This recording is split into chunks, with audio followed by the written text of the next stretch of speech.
up, y'all? It's your boy Infamous, but you call me Mr. Boy. Welcome back. Alright, I'm gonna do like a review of Season 1 all the way to Season 3 for Amazon's The Boys. The Boys was like a comic book series that was like popular in the 2000s. I think it was created by Garth Ennis. Just imagine this. Imagine a world where superheroes are real and like they're not as like good as like comic book superheroes are, and it kind of like a satire of the superhero genre mixed in with like political commentary. To put it simply, I'm gonna like give my little I guess a summary of each season. Like, share, subscribe, follow me on Instagram, channel, do not links to everything down below. There's this company called Vought International. Vought International is pretty much like a mega corporation that basically like have a monopoly on like every like superhuman or soups as they're called in this universe. They basically have a monopoly on them and like every single like merchandise that they got. It's like everything from TV, movies, like merchandise, brand deals, like anything like related to superheroes. They basically are making a lot of money off of the fact that superhumans or soups like exist and all this stuff, and they're basically viewed as celebrities. And Vought International basically like have like this #1 superhero team called the Seven. Basically like their version of the Justice League. Alright, gonna go through the characters real quick. Alright, Homelander, basically an evil Superman. Queen Maeve, a dark and cynical and alcoholic Wonder Woman. Let's see, Black Noir, I guess he's kind of like Batman, but with like, I guess like a Batman combined with Snake Eyes. Then you got A-Train, basically the Flash. The Deep, who's basically like a Aquaman parody. Translucent, who's like a guy who can like turn invisible. And last but not least, and recently the newest member of the Seven, Starlight. Then we were introduced to Huey. Huey's pretty much like this tech guy. He's nice. He's kind of a wimp though. And his girlfriend like came over to like his job where he worked at to like, discuss about their future and taking things to the next level. Then she got killed by A-Train. We were introduced to Butcher. He's this British CIA kind of guy who kind of like don't mind like getting his hands bloody and dirty. He used to be part of this team that like basically like blackmail and spy on soups to make sure like they don't get out of hand or like they don't like get too crazy. But the team kind of disbanded. Butcher recruited Huey to basically like spy on Vought by like putting like a bug for them to listen to. But Translucent kind of like found out about the bug and then he was about to kill Huey. And this led to like a bunch of events happening. Basically, Butcher was getting like the whole crew together with like recruiting Huey, Frenchie. Frenchie's kind of like this this French drug and arms dealer. Mother's Milk, aka MM, as he mostly is called. He's like this like cool, like awesome Marine guy. He used to be in the Marines. He's a family man. He has his daughter and his wife that he loves so much. And he's like, I guess again, he's kind of the second in command in this series.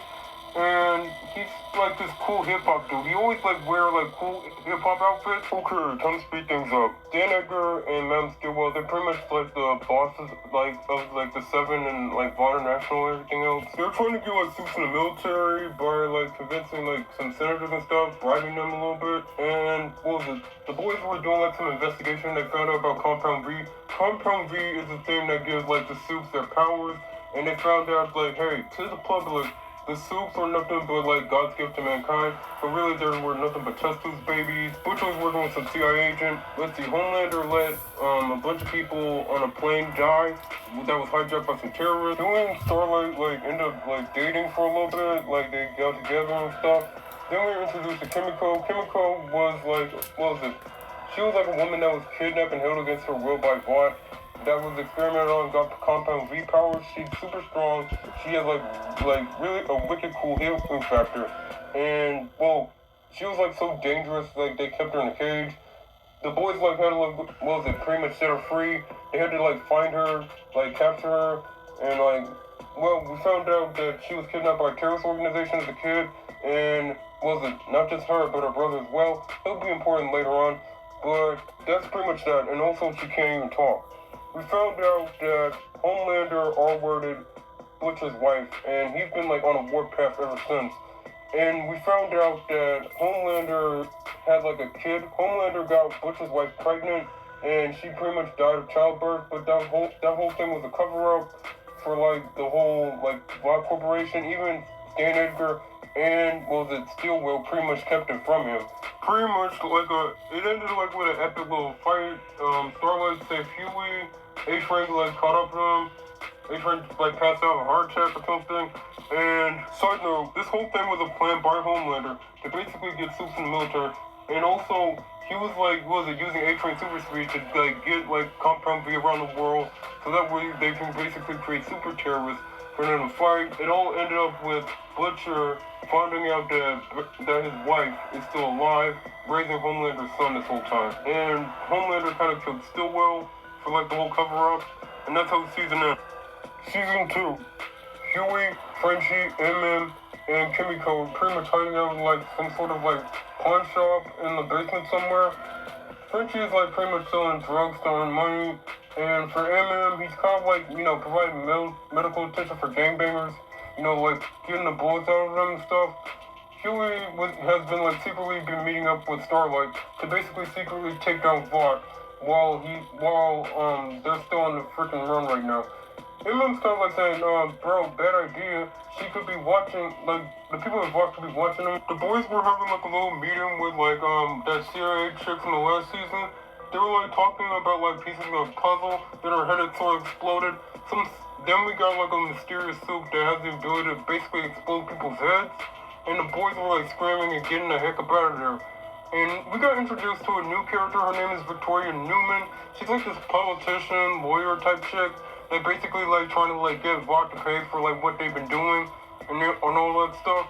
Starlight blackmailed a suit named Gecko. Gecko has the ability to basically regenerate his limbs. He's been working at the Seventh Tower as like some sort of lab rat, and since he can get like close enough to get Compound V, she kind of blackmailed him to like, if you don't get this Compound V, I'll tell like everyone else or show everyone else that you're doing some weird, letting people decapitate your limbs so it grows back and all that stuff. Then we got introduced to Stormfront. Basically, like, her powers is that she's flat. We got introduced to Stormfront, and she was like kind of introduced to the Seven.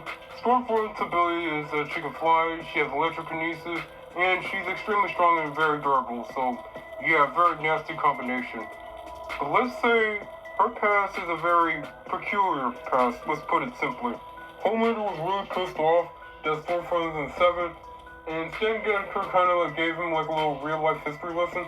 Turns out the whole origin behind Vought was like a result of like evil Nazi scientists that basically was experimenting on people during World War II that managed to like change, basically defect to the US and basically start his company there. And he kind of got pissed off about that, and he kind of like left, and he kind of like flew over to Butcher's wife in Ryan's house. Ryan, that is his son, by the way. And basically, like, he was basically being daddy and, like, playing house with them. Butcher came back into the picture and basically made a deal with, Grace Mallory, the military kind of colonel that was the founder of their little group in the first place.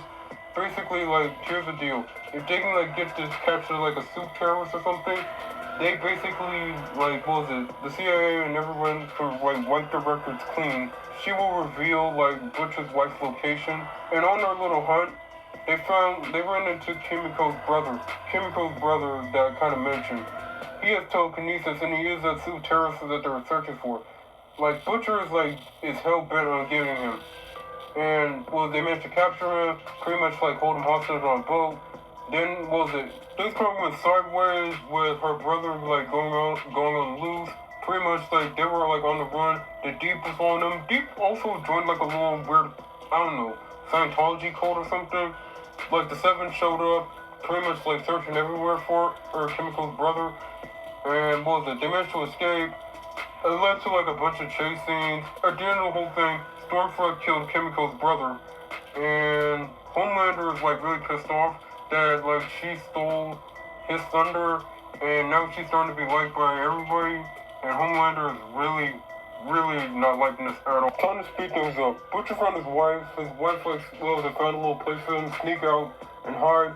She was, like, trying to, like, tell Butcher, hey, I'm not going anywhere without a Ryan, because like if Ryan like stays with Homelander, he becomes like a bad guy. Kimiko is doing like hits for the mob. The boys were doing like some sort of investigation, and their investigation led to like some sort of mental facility where basically Vought was testing out like Compound V on like a bunch of mental patients. They all went loose and went crazy. They found a suit named Lamplighter who kind of agreed to testify.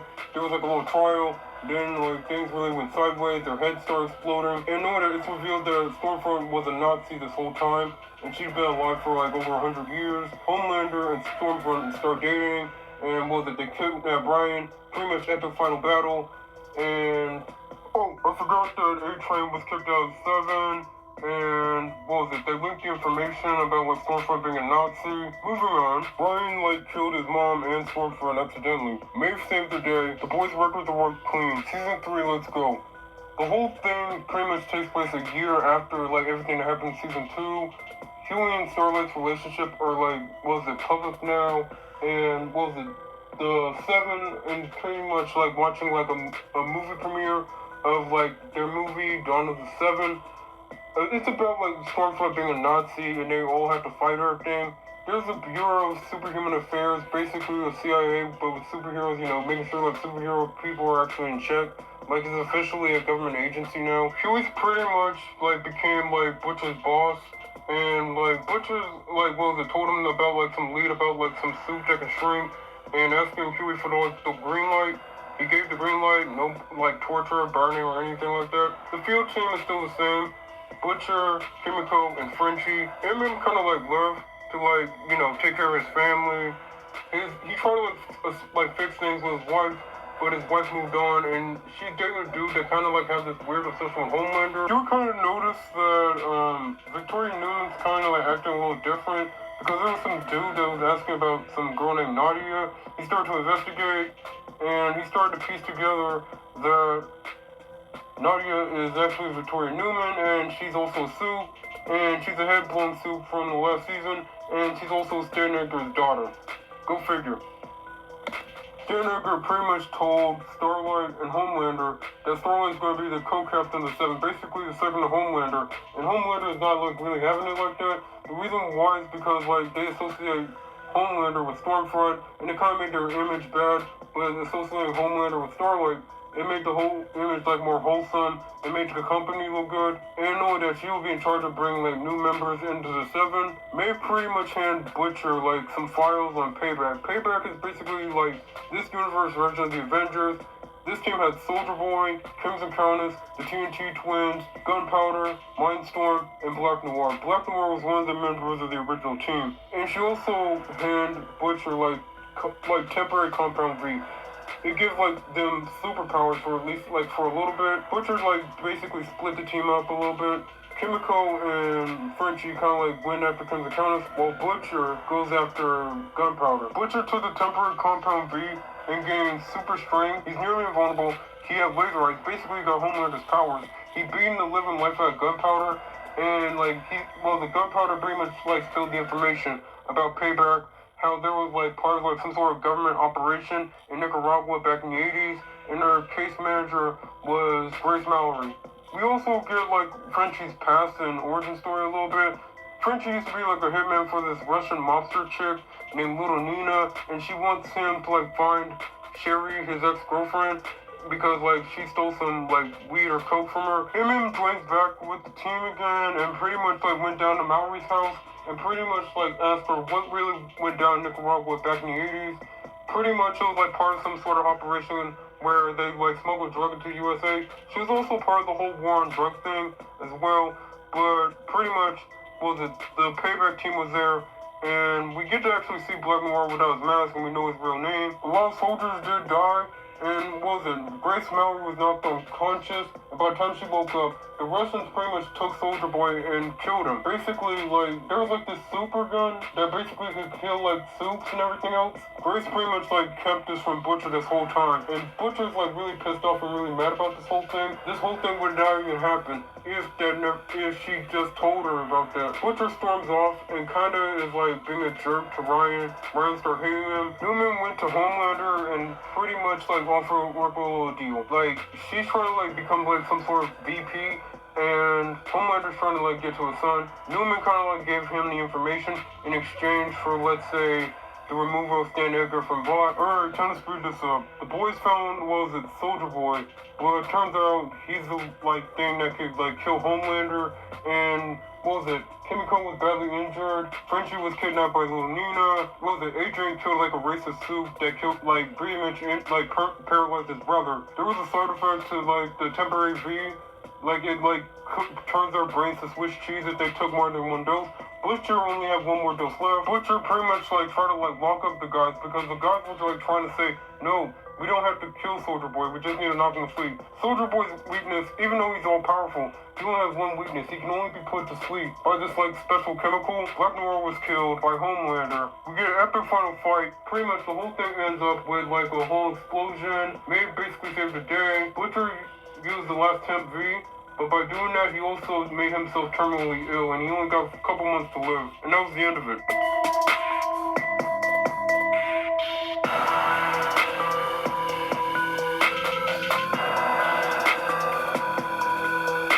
Okay, at first, I really wasn't really interested in the boys I didn't know that the boys existed, at least until like a year and a half ago. And I'm not gonna lie, man. The Boys is good, man. I mean, it's a nice, like, I guess, getaway from the typical, normal, like, you know, superhero stuff that we normally is used to from DC and Marvel. And I gotta admit, it is doing really good. It's, I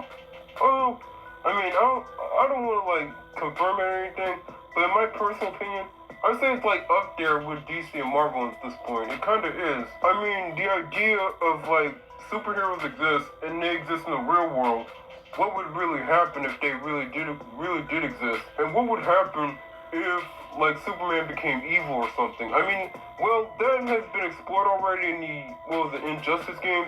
In case you don't remember with the Injustice universe, pretty much what happened was Joker killed, like, Superman's family, and, like, Superman started killing the Joker, and ever since, like, he's been, like, taking over the world and all that stuff. It kind of does ask that question, like, what would happen if superheroes really do exist? And we actually see, like, the repercussions of it. You know, the damages and the fatal losses and the grieving people, you know, of, like, all the battles and all the stuff. And The Boys is, like, a good commentary on celebrity, racism, or like any societal problem that like exists in like today's time though. Homelander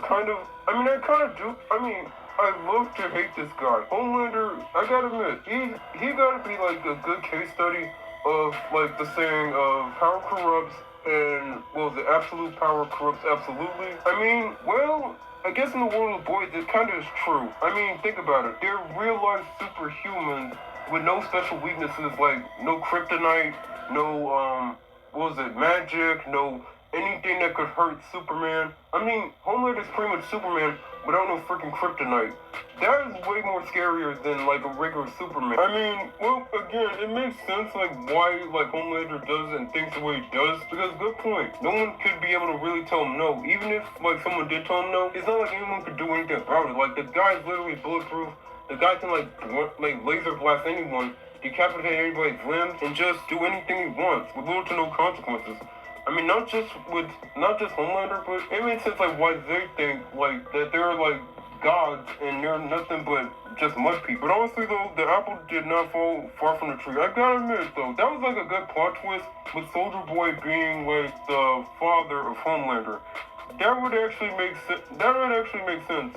But one thing I do not understand is if Soldier Boy is dead, then who's his mom? Because there's no way that Homelander, well, I guess from from the first season, it was implied the fact that he had his powers like straight from birth, like right out of the room when he was a baby. So the question is, who's his mom? Because I mean, there's a lot of people who speculate that Stormfront might have been his mom, but that would be kind of incestuous because just saying, like, hold on. The fact that she made out with her own son, but it does make sense, like, why I think that, because, Stormfront's the only person who could fly, and know that she's, like, the second person who got compound V powers. Well, officially. Okay, going back to, like, the whole power corrupts and absolute power corrupts absolutely thing, I kind of agree with that to an extent, because from my personal opinion and perspective, no one's not truly good and no one's not truly bad. Some people lean more on the dark side and some people lean on more on the light side. But in the other probabilities, I would say, and this is just my opinion, again, most people are not really good at all. I'm gonna be honest with you. I mean, I sometimes ask this question. If you had the ability to basically get away with anything, no matter what you do, you can still get away scot-free as if nothing bad has ever happened. Could you still be a good person if you have the ability to get away with that? Could you still be? Honestly, no. In my honest opinion, no. And knowing that, you forgot, what was it, the character Translucent that I told you about a minute ago?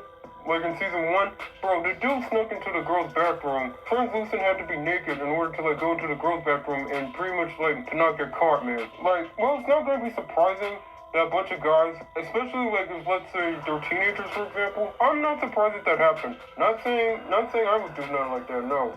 But let's be honest, a lot of guys probably would if they had the ability to basically do that. Turn invisible, sneak into the girl's bathroom, and basically see their underwear and stuff. It's not surprising that that's gonna happen. And besides, who could possibly stop it or prevent some invisible guy going in and being a peeping Tom? Heck, even a guy with X-ray vision like Homelander. Homelander could be seeing through any woman's unmentionables anytime he wants to, and nobody can really do a thing about it. Nobody. Okay, at first when I first watched The Boys, I honestly did like A-Train. Well, more I like A-Train's powers and the way it's displayed though.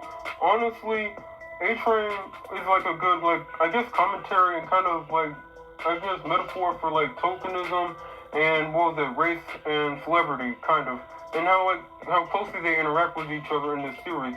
I mean, A-Train's superpowers that he can run really fast. He's a black guy, and he's also came from a poor background. Tokenism is what happens when a company, let's say that is majority white, hires an employee that is from a marginalized community and basically hires them to give up the image that they're not racist and they're very progressive and very open-minded, but really they're not. I mean, it's kind of like how some people say, how could I be racist if I have a black friend or a black wife or a black, or I don't know. You get the point. This has been heavily exploited, and it's been well mentioned a bunch of times that A-Train's just a black guy who just can run fast. And knowing that, keep in mind, he came from a poor area and a poor background. If if he's out of the 7, that means he's out of the whole. That means he's gonna lose all the money that he basically worked hard for to basically get into the 7. Because as a black person in this country, specifically in the United States, because that's where I'm at, it's very difficult for a black man to make it up there to become famous, rich, or anything like that. And it makes sense why A-Train was using Compound V to basically enhance himself, to keep himself on edge, because if he doesn't, he basically could lose at any time, man. Honestly, A-Train was a freaking punk in season 3. What the heck, man? I mean, seriously, you just let Blue Hawk beat up a bunch of Silks, and you're just sitting there with his powers. He would be able to just get Blue Hawk and beat him up and just get him out of there.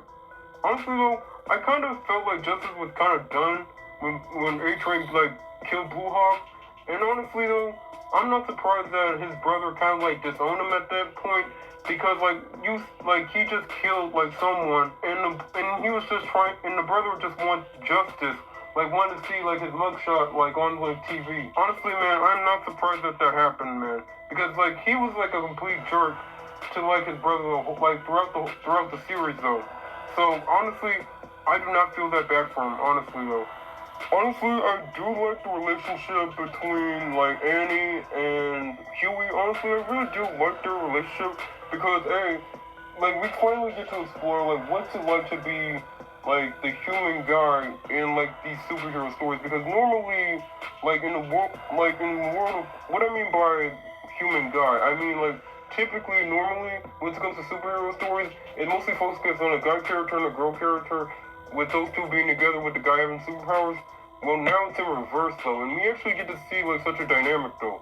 Honestly though, I am not surprised that Huey felt emasculated by Starlight a little bit. I mean, for most of his life, he's always been emasculated, always been pushed around, and it makes sense. Again, it makes sense why he took the temp view in the first place, because for the first time in his life, he finally feels no one can't just push him around anymore. Now he has the ability to fight back and really stand up for himself. Honestly, man, of all the characters in The Boys, you know, with Butcher, Frenchie, Chemical, and like MM, I honestly relate to Huey the most though, because I'm not gonna lie, when I was younger, I used to be a little bit like Huey. Kind of though. Well, when I was like probably middle school, I would say I was kind of like Huey, sort of. But I felt like, honestly, I could relate to him though. He's really the true underdog in the whole thing. I mean, let's be honest, if Huey did not experience that tragedy in the first place, none of this wouldn't really be happening anyway. And only that, one of the things I do like about The Boys itself, again, I know I said this a bunch of times already.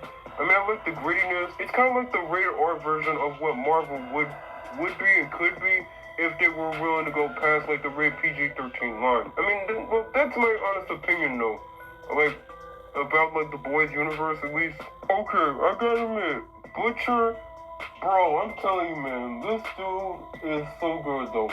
Honestly, between like Homelander and Butcher, my personal honest opinion, they're both equally bad people. I'm not lying though, because like he always constantly go against the plan, always screwing his pals over. But seriously though, Butcher is refreshing, man. He kind of is like the Punisher of this universe. By the way, there's a series that is like pretty much a spin-off of like The Boys. It's called Gen V. I'm definitely gonna do that later. But again, I really do like The Boys though. Again, it's like a refreshing, I guess like a little break from like a typical normal superhero stuff. And again, it's just saying like, it's getting up there with DC and Marvel in my opinion. Honestly, from what I heard about the comic books is pretty graphic and pretty like very dark. Because compared like the series to the comics, bro, I'm telling you, I would say the TV show is more tame versus the comics because the comics can be really up there. Even for me, bro, I am so excited for the new season of like, bro, I am definitely ready for the new season of like The Boys season 4. Bro, guys, if I manage to get done with this right now, well, probably after I get done with Gen V and after like season 4, and knowing that, well, I heard that season 5 is gonna be the last season. Once like those 2 seasons are done, I'm definitely reviewing those 2 seasons. And bro, hopefully like we get blown away on the 5th season. They have to like go all out on this. Alright, time to rate the series. Well, at least so far, because we only have 2 more seasons left. Alright, I would say for the first 3 seasons of The Boys, I would give like at least a solid 10, honestly. I would give it like a 10. It is perfect. There's a few flaws here and there, but by my standards and my personal opinion, I say it's perfect. Alright, the boy gotta go.